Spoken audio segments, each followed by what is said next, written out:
গরুর চামড়া, তাও নাকি আবার খাওয়া যায়। আমার এনার পাল্লায় পড়ে আজ আমার গরুর চামড়া রান্না করতে হয়েছে। এই লোমশ গরুর চামড়াকে কিভাবে প্রসেস করে খাওয়ার উপযোগী করলাম অ্যান্ড শেষে রান্না করলাম, পুরো ডিটেলস থাকছে এই ভিডিওতে। সো ভিডিওটা অবশ্যই লাস্ট পর্যন্ত দেখবেন। ফেসবুকে নিউজ ফিডে আসা কোরিয়ান, জাপানিজ, চাইনিজ ফুডের ভিডিও দেখে দেখে আমার ওনার শখ হয়েছে গরুর চামড়া খাবে। এখন আমি ভাই খুবই লক্ষ্যে একটা বউ, উনি আবদার করেছে মানে আমি এটা পূরণ করব। এখন ব্যাপারটা বলতে যতটা সহজ, করতে কিন্তু প্রচুর কঠিন। কুরবানি ঈদের দিন গরুর মাথার এখানের যে মোটা চামড়া থাকে সেই চামড়াগুলো ছোট ছোট টুকরো করে কেটে নিয়েছিলাম সেদ্ধ করার জন্য। যেন সেদ্ধ করার সময় দুর্গন্ধ না বের হয় তাই পানির সাথে কিছু লেবু দিয়ে দিয়েছিলাম, লবণ দিয়েছিলাম। এইসব ঢং করে সিদ্ধ করার পরে অন্যান্য ভিডিওর মতো মনে করেছিলাম হয়তো টান দিব আর ছুলে যাবে, কিন্তু ব্যাপারটা একেবারেই সেরকম না।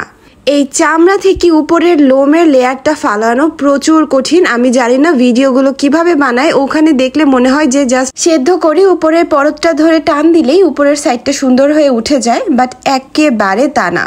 আমার উনি অনেক ধৈর্য সহকারে আস্তে ধীরে বসে বসে এই চামড়াগুলো পরিষ্কার করেছে। পরিষ্কার করার পর দেখতে কিন্তু অতটাও খারাপ লাগছিল না, কিন্তু এতে প্রচুর লোম ছিল। চামড়াগুলো ছোট টুকরো করে সেদ্ধ করার পরে চামড়ার উপরে যে পশমের লেয়ারটা থাকে তা বটি দিয়ে চেঁচে পরিষ্কার করেছি। এরপর পানি দিয়ে বেশ কয়েকবার লোমগুলো ধোয়ার পরে কিছুটা খাওয়ার যোগ্য বলে মনে হচ্ছিল, বাট তবুও কিছু না কিছু লোম থেকেই যাচ্ছিল। তো আজ আমি এটাকে রান্না করতে নিয়েছি। অনেকবার ধোয়ার পরে এই হলো অবস্থা, বেশ অনেকটা পরিষ্কার হয়ে গিয়েছে।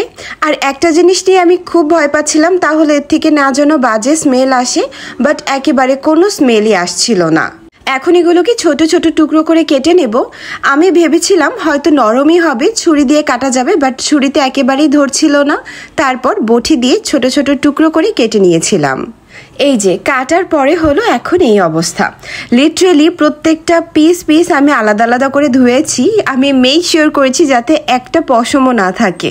এটা মোটামুটি রান্নার জন্য রেডি। এখন চলুন রান্নার প্রসেসে চলে যাই।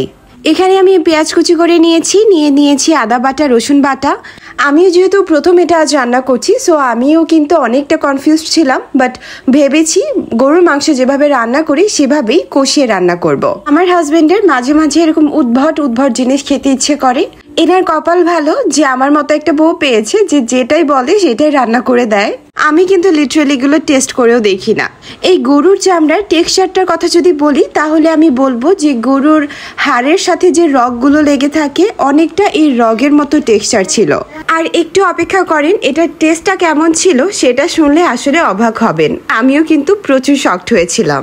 মশলার সাথে চামড়াগুলোকে ভালো করে কষিয়ে ঢাকনা দিয়ে দিচ্ছি সেদ্ধ হওয়ার জন্য। লিটারালি এখানে আমার একটা বড় ভুল ধারণা ছিল। আমি ভেবেছিলাম হয়তো খুব তাড়াতাড়ি সেদ্ধ হয়ে যাবে, বাট সেদ্ধ হতে প্রচুর সময় লেগেছে।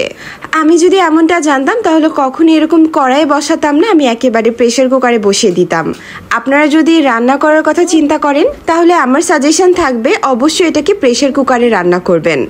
এখানে গরুর চামড়াগুলো একেবারে সেদ্ধ হয়ে গিয়েছে। ট্রাস্ট মি, এর টেক্সচার, টেস্ট পুরোটাই ছিল নেহারির মতো। যেহেতু এটা নেহারির মতো লাগছিল তাই ভাবছিলাম নেহারির মতো ফোড়ন দিলে হয়তো এর স্বাদটা আরো ভালো আসবে। সো সেটাই করলাম। আরেকটা কড়াইয়ের মধ্যে একটু বেশি করে তেল দিয়ে রসুন আর পেঁয়াজ দিয়ে ফোড়ন দেওয়ার ব্যবস্থা করলাম। অ্যান্ড ফোড়ন দেওয়ার পর লিটারেলি কেউ বুঝতে পারবে না যে এটা নেহারি না অন্য কিছু। রান্না এবং আমার হাজবেন্ডের খাওয়ার পর এতটুকু বলবো যে এটা কিন্তু একটা হালাল খাবার। যদি ট্রাই করতে চান অবশ্যই করতে পারেন। নেহারি যাদের পছন্দ এটা তাদের অবশ্যই পছন্দ হবে।